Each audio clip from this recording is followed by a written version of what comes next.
to host the team upon their arrival to the country. And well, the way the girls have gone involving FIFPro is the way to go, honestly, because it's better than staging a situation where the federation is embarrassed in terms of protesting, refusing to come out of your hotel room like we saw in 2016. This really is the best way to go. And the FIFPro said they will be working in conjunction with the girls to help them get their monies out of the coffers of the NFF, and especially to funds dating as far back as 2021 in terms of camping allowance, appearance bonuses, and what have you. And like I said earlier, there are some members of the under 20 men's team as well. They have been speaking, also saying that they are also being owed salaries or bonuses rather by the NFF. And the NFF are saying they are flat out broke. That's the reason why it's been really, really difficult for them to cover up all of these expenses. And Super Falcons defender Ashley Plumpton has been included in the best 11 round of 16 at the 2023 FIFA Women's World Cup in Australia and New Zealand. Now, Plumpton was one of the standout performers for Nigeria in the tournament, the entirety of the tournament actually, and she was named player of the match, by some websites. While some FIFA itself gave the MVP award to the England goalkeeper Mary Epps. She has shown that she's one of the players to count on, really playing out of position and still doing so well, in the process. And the best 11 of the round of 16, we have Plumpton, there's Zekira Musovic of Sweden, there's Ellie Carpenter of Australia, Jess Carter of England, Alex Greenwood of England as well, Aitana Bonmati of Spain, Andy Sullivan of United States of America, Eugene Le Sommer from France, Kenza Dali from France as well, Kadiatu Dani from France, and Salma Parulelu from Spain. All of those players are making up the best 11 of the round of 16 there, and which Ashley Plumpton has made the list as well. Well, remember, she made the official debut for Nigeria back in February last year, and that was in a 2-0 victory over Ivory Coast. And so far, she has been going from strength to strength every time she's put on the green, white, green colors of Nigeria. Well, the tournament continues tomorrow with quarterfinal games up for grabs. We have Spain against Netherlands. That game comes up at 2 a.m. Nigerian time, while we also have Japan up against Sweden at 8:30 a.m. Nigerian time as well. And before we leave this, let's talk about African football real quick. This is something that came up yesterday. The CAF has confirmed that he has received written statements from several Cameroonian football stakeholders to look into and investigate certain alleged improper conduct by Samuel Eto'o, who is the president of the FECAFOOT, that's the football federation right there in Cameroon. CAF says they're looking into this request based on and in accordance with CAF statutes and regulation. Whilst the allegations are prima facie serious, Mr. Samuel Eto'o is presumed to be innocent until an appropriate judicial body concludes otherwise. And CAF is saying that they are not going to be making any further announcement on this while investigations are ongoing, and they will only make public statements when the proceedings have come to an end. So it is official. Samuel Eto'o is under investigation by CAF after CAF said they have received written statements from several stakeholders right there in the country to look into the conduct of Samuel Eto'o. I remember one of the things that came out about Samuel Eto'o at the World Cup last year when he had an altercation with a man where it was an assault really. And I mean, it's not best of times for Samuel Eto'o right now. And one of the players, legends of the game actually in Africa, who turned out to be administrators. And we thought things might be a bit different from there. But hey, this man is innocent until proven guilty anyway, and that's what CAF is saying. Any further announcement will be coming after they must have concluded all investigation on the matter. And moving on the show this morning, let's get right into European football stories here. Building up to the new season. By tomorrow, we have the first game in the Premier League up on us. And not just the Premier League, the French Ligue 1 as well have the first game of the season starting tomorrow as well. And really, there is a lot to look forward to, particularly how some of those teams are going to perform. Honestly, the teams like Chelsea, can they come back from the wilderness this season? The big question. And Arsenal, having pushing Manchester City to the very end last season, can they maintain focus? Can they, go on further to perhaps win the Premier League this season? And of course, Erling Braut Haaland scoring 52 goals last season. Can he match that record again? Some have said it's practically impossible to see, Erling Haaland scoring 52 goals again this season. But hey, the season starts tomorrow, and of course, all of those questions you begin to get answers to them. And with Wolves, well, the start of the season may not be one to look forward to for them really, because they have just yesterday they announced that they sacked Julian. Maybe not sack exactly. there was a mutual consent for Julian Lopetegui to leave the club, and they've also announced the appointment of former Bournemouth manager Gary O'Neill as his replacement. Lopetegui left on Tuesday following a 9-month spell in which he kept Wolves in the Premier League after taking them over with the team bottom last Christmas. Now, the former Real Madrid and the Spain manager has criticized the club's lack of spending during the summer windows, and he called a frustrated figure over the last few weeks. Maybe that's one of the reasons why he decided, you know what, I have to leave this team. If you're not giving me the proper tools to work and then you still expect me to produce, perhaps, I'm just thinking here, but that's the situation right there with Wolves. Now, O'Neill, the new manager Gary O'Neill has been out of work since being sacked by Bournemouth in June, but he's been linked with a host of jobs over the summer, and finally he has landed one here with Wolves. But hey, this is a team that is in crisis, but the Wolves hierarchy are believing that O'Neill could do a similar job that he did with the Cherries with little funds and be a much needed morale boost for the club. It's just coming a couple of hours to the start of the new season. How exactly are they going to manage the situation that they have on their hands right now? Speaking of the Wolverhampton Wanderers, well, we'll find out later, and let's see how the season goes for them. And moving on to London here, that's West London where Chelsea are. The Premier League is investigating potential financial rule breaches by Chelsea. And that's according to reports. Chelsea were fined £8.6 million by UEFA back in July for breaking financial fair play rule as a result of submitting incomplete financial information. And that was between the year 2012 and 2019. Now, those breaches were reported by the new Stamford Bridge ownership themselves following the club's sale in May. I mean, they reported themselves to Premier League saying, you know what, we have found that since we took over, we found some irregularities in the books, and we think that you should know. It is also it's understood that they also notified the Premier League of similar issues as well. And well, the league are now looking at whether the concrete charges such as those that are facing City and Everton will be appropriate for Chelsea in this particular situation. The initial fee related to a 7-year period when Roman Abramovich had control of the club. And Chelsea are saying that they fully cooperated and assisted UEFA in their investigations, and eventually they got into a settlement agreement, and they are willing to do the same with Premier League here, as they have now launched, a formal, investigation inquest into the financial or possible financial rule breaches right there by Chelsea. I like this approach that the new ownership is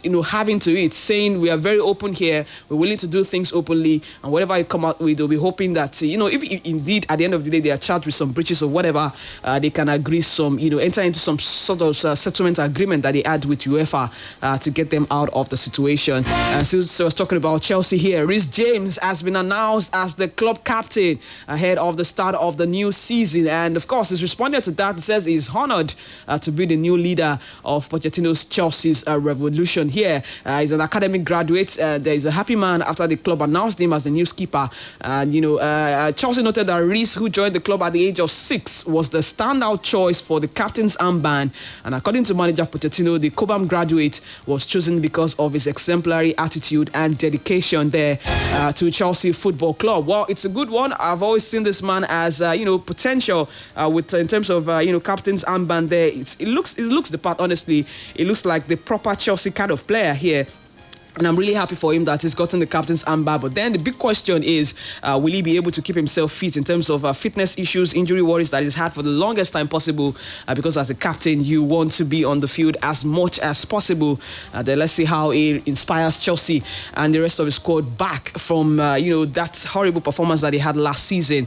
Because the target really for Pochettino, first and foremost, would be for him to return to the club to at least the top 4 and get back into Champions League. And let's see how that goes for them. And now let's talk about transfers here, where the Luton Town have signed former Everton, Chelsea and England midfielder Ross Barkley on a free transfer. Luton Town is one of the newly promoted sides, and they've been very, very quiet in the transfer market until this very moment where they've signed Ross Barkley. And Barkley was released by Nice this summer after one season at Ligue 1 club following his departure from Chelsea by mutual consent. And he was saying, speaking to the media about the reason he left, to to move to Luton. It says going from the conference to the Premier League is a great story, and for me personally to be back in the Premier League, it is a great motivation. That's the reason why he decided to put pen to paper to sign with Luton Town ahead of the new season. And Chelsea have made £48 million bid for Romeo Latvia, and talks with Southampton could accelerate in the next 24 hours. Now, while the offer is expected to be rejected, as Southampton hold out for their £50 million valuation, well, it comes very, very close enough to, what they want, and it's believed that maybe Southampton might be willing to, bend a little bit backwards here and agree a deal over the line. Remember, Liverpool have also been in the running for Latvia for the longest time. In fact, they've had 3 bids rejected so far for Latvia here, and looks like Chelsea might be the ones to get him over the line at the end of the day. But hey, they will be locked in discussions here with Southampton to see if they can get something very close to their £50 million valuation, maybe in terms of add-ons and what have you. But Chelsea want to sign 2 midfielders before the end of the transfer window, which will be closing later this month. And they also, remember, they have bids for Brighton's Moises Caicedo, which was rejected. And they're also in the market for Leeds Tyler Adams. They want to make that midfield signing, get them over the line. And the latest one there is Romeo Latvia, and they'll be having the conversations here with Southampton. And who knows, maybe they will bend at the end of the day. And well, Arsenal, we told you about their interest in David Raya and how it looks very, very, very, very sure that this deal is going to get over the line. And according to reports that we're getting yesterday, is that the Brentford goalkeeper will be joining Arsenal on an initial loan, a £3 million loan deal. But Arsenal will have a £27 million option to buy him at the end of the season. Well, Brentford have also extended Raya's contract by a year just to protect his value if the option is not taken up by Arsenal at the end of the day. And he had previously entered the final year of his deal. And Raya will provide competition for Aaron Ramsdale in the number 1 position. And well, he has to be registered by 12 p.m. tomorrow by Arsenal. That is if he's going to be eligible to be on the bench really for Arsenal against Nottingham Forest. That's in their Premier League opener right there on Saturday. And Arteta has been telling the team, every member of the team, the new recruits and the old players, telling everyone you have to fight for the number 1 shirt. There has to be competition amongst the players as well, and that's the reason why he's brought in David Raya here to provide competition for Aaron Ramsdale. And Ramsdale said, he's open to this competition. This is something that is done to goalkeepers every time he's moved to a new club, and he's also open to receiving the same from David Raya. And he says, bring it on, bring that competition on. That's what he's saying. But what's the situation right here for Brentford? I mean, for a player who has entered the final year of his contract, Tottenham, had a bid of £40 million rejected. I'm wondering, maybe they could be thinking, maybe we should have, sold him for £40 million to Tottenham, really, and get their value off of him once and for all. But of course, Tottenham have settled themselves elsewhere, getting a new goalkeeper, and now they have to make do with a £3 million loan deal and with an option of £27 million to buy at the end of the day. And for Arsenal, it means that whatever goes into their books in terms of expenses this year will be the £3 million loan deal, while if he gets signed for £27 million next year, that will go into the into the books for against next year, which also helps them in terms of financial fair play and what have you there. Okay, we'll join our partners at the BBC very, very shortly. The Flying Eagles left back Solomon Agbalaka has joined Russian side Sochi FC on a loan for an undisclosed fee. Agbalaka will spend the rest of the season on loan at the Russian side from Lagos side Broad City. The 19-year-old had offers from clubs in Belgium and Germany, according to reports, but decided to pitch his tent with the Russian side Sochi FC on loan there. Agbalaka, remember, featured for the Flying Eagles at this year's FIFA Under-20 World Cup right there in Argentina. We're going to join our partners right now at the BBC for the BBC Premier League updates. More to come on Sports Bank. From Water Sport this weekend, Anthony Joshua will be in the ring to fight, but it's not against Dillian White. We return, we'll talk about that. Keep it locked. We'll be back. BBC Premier League update from the home of Premier League football. Hello, I'm Paul Serres at the BBC Sports Centre. The Manchester City defender Manuel Akanji says that last season's English Premier League runners-up Arsenal will be the biggest threat to a 4th successive title for the Blues. We just played Arsenal. They still have a good team. I think they're going to be really good. I think United built a good team. I don't know exactly how Chelsea will look. A lot of players left. Some new players came. A new manager, Tottenham as well, a new manager. Liverpool, I mean, they're always a threat. So it's hard to say right now how it's going to be. But our goal is to be at the top at the end of the year. Arsenal beat City on penalties in the Community Shield last weekend. West Ham United have agreed a fee with Manchester United to sign the England international centre-back Harry Maguire and with relegated Southampton for their captain James Ward-Prowse. The former Bournemouth manager Gary O'Neill has been announced as the new manager of Wolverhampton Wanderers, replacing Julen Lopetegui on a 3-year deal. Lopetegui's exit from Molineux was confirmed on Tuesday, just 3 days before the new English Premier League season begins. Ross Barkley has returned to the Premier League by joining newly promoted Luton Town. The former Chelsea midfielder spent last season in France with Nice and joins on a free. Nottingham Forest have completed the signing of the USA international goalkeeper Matt Turner from Arsenal on a 4-year contract. This move paves the way for Brentford keeper David Raya to join the Gunners. Burnley have signed midfielder Sander Berge from Sheffield United for a fee in the region of $15 million. The 25-year-old Norway international joins on a 4-year deal at Turf Moor and becomes manager Vincent Kompany's 11th signing of the summer. Berge joined the Blades from Genk in 2020 for a club record $28 million and made 109 appearances. And for more football news from the BBC, go to bbc.com/football. BBC Premier League update from the home of Premier League football.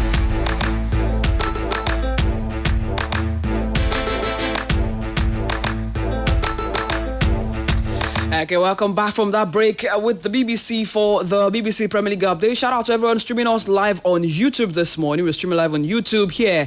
Okay, let's get into other sports stories here. Starting from tennis, Andy Murray, that's the Briton, overcame a tough fight back from qualifier Max Purcell to reach the third round of the National Bank Open in Toronto, where he will play Italian Yannick Sinner. The former world number 176, 3675 in 2 hours and 47 minutes to set up a meeting with Sinner for a spot in the quarterfinals. And for Yannick Sinner, he maintained his perfect tour-level record against countryman men when he moved past Matteo Berrettini 6-4, 6-3. Top-ranked Carlos Alcaraz also defeated Ben Shelton 6-3, 7-6 to move to the next round. And next for Alcaraz is Poland's Hubert Hurkacz, who was on a 5-7, 6-3, 6-love victory over Serbia's Mimo Kemasovic. The Frenchman Gael Monfils rolled back the years to upset 4-seeded Greek Stefanos Tsitsipas 6-4, 6-3, while second seed Daniil Medvedev, competing for the first time since losing to Alcaraz in the Wimbledon semi-finals, dominated proceedings from the baseline during a 6-2, 7-5 victory over Italian qualifier Matteo Arnaudi there. And moving on away from that, let's talk about UFC here, where Israel Adesanya will defend his middleweight title against Sean Strickland at the UFC 293 in Sydney. That will be in Australia on the 10th of September. Adesanya, remember, last fought in April when he defeated longtime rival Alex Pereira to regain the belt he lost just 5 months earlier. And the Nigerian-born New Zealander was set to fight Dekos du Plessis next, but the South African is injured at the moment. That means that he will be up against Sean Strickland, and that fight is coming up later in September. And Anthony Joshua has claimed that doping in boxing is rife, and he says he feels sorry for the up-and-coming fighters making their way into the sport. Joshua was originally due to fight Dillian White at the O2 Arena, but now will be facing Robert Elenius, who stepped in just last week, just a week after his own last fight. And last weekend, voluntary anti-doping association said it had informed the Association of Boxing Commissions and the British Boxing Board of Control that a random anti-doping protocol undertaken by White had returned adverse analytical findings. White, of course, has denied taking the reported substance and has vowed to prove that he was completely innocent there. Joshua is also hoping that Dillian White's failed drug test will not disrupt his plans to tee up with a long-awaited showdown with Tyson Fury. I still think they're joking, about having to fight Tyson Fury at the end of the day, but hey, he has to step up against Elenius first and foremost this Saturday right there at the O2 Arena. Of course, this is going to disrupt his own plans as well, because you are, preparing for a different opponent, only for you to be fighting a different opponent entirely. But hey, there are no excuses, or there will be no excuses excuses for Joshua, and he knows that he has to get himself back into the good graces of boxing fans here by getting a victory in this particular fight there. And finally on Sports Bank this morning from basketball here, free agent center Udoka Azubike has agreed a two-way deal with the Phoenix Suns. His first 3 seasons were spent with the Utah Jazz, who drafted the Kansas native player. He's a Nigerian, by the way, but last season 23-year-old played in 36 games, averaged 3.5 points and 3.3 rebounds in 10 minutes a game. He's had injuries, but now he's back and he will be playing with the Phoenix Suns alongside other Nigerian stars Josh Okoje and Chimezie Metu. All the best to them as they get ready for the new basketball season as well. This is my bus stop on Sports Bank this morning. Thank you for being a part of the show. We're back here tomorrow at 7:30 for Winning Friday edition, and on Saturday let's talk about the new Premier League season, the new football season generally. What is that agenda you'll be setting for your team? For Arsenal fans, do you think you can win the Premier League? The Erling Braut Haaland, can he, again go on that record-breaking run that he was on last season? On Saturday, we'll get to talk about that on World Sport at 12:30. But join us tomorrow at 7:30 in the morning for Sports Bank. I am Blessing for Wowe. Enjoy the rest of your day. Au revoir.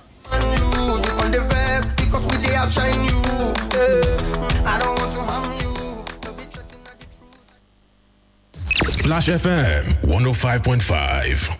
Uncle Dentist, what are cavities and how does Colgate protect my teeth from cavities? Does it use Kung Fu? No, dear. Most tooth pains are caused by tooth holes called cavities. When you brush daily with Colgate Maximum Cavity Protection, it's